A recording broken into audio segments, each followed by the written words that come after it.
So Engin is demanding an apology for the situation with the website. This is a very lengthy post here, but he said he was talking to someone who is an expert, and I mean, you can read it for yourself on his channel. But he says it's a heavy slandering. An apology is needed. Originally, he said that the person who bought the website was from Lithuania, and now he's saying it's somebody from India, apparently. So let's listen to what he says at the end of this video here. Clear that domain has nothing to do, hosting nothing to do, has nothing to do with Istanbul, and the person who bought the domain has nothing to do with Istanbul, nothing to do with Turkey, someone from India, a businessman.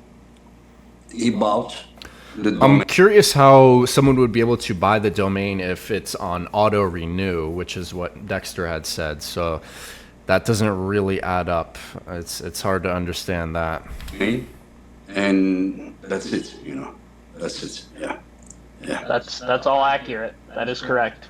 Yeah. So that's what Engin is saying. Now I do want to read the comments on this video I made on this topic here. Let's just kind of go through here. Engin says management just forgot to renew the domain. That's not how it works. Registrars send multiple reminder emails, and even then you still get a 30-day grace period. Here it wasn't expiration, it was a registrar transfer, which needs an authorization code and deliberate action.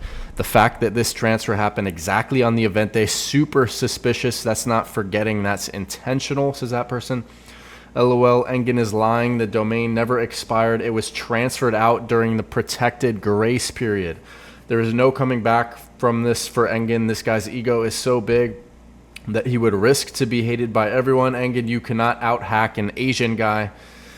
If it looks like a rat and it smells like a rat, it's probably a Engin. More sabotage by Engin. Engin the rat, classic Engin. The tyrant behavior. They'll say Devin hacked the website to change the rule book. Pretty damning for Engin. Engin's video, 80 comments, almost 1,200 views, 12,000 views. And Dexter Tan's video, almost 700 comments, 12,000 views. This is hilarious. Engin is sitting there like a panda, deleting comments minute by minute.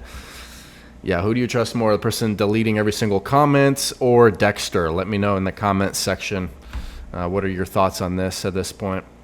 At this point, I don't understand what exactly did Robert buy. It looks like just a bag full of thin air. This is why you never make a business with friends.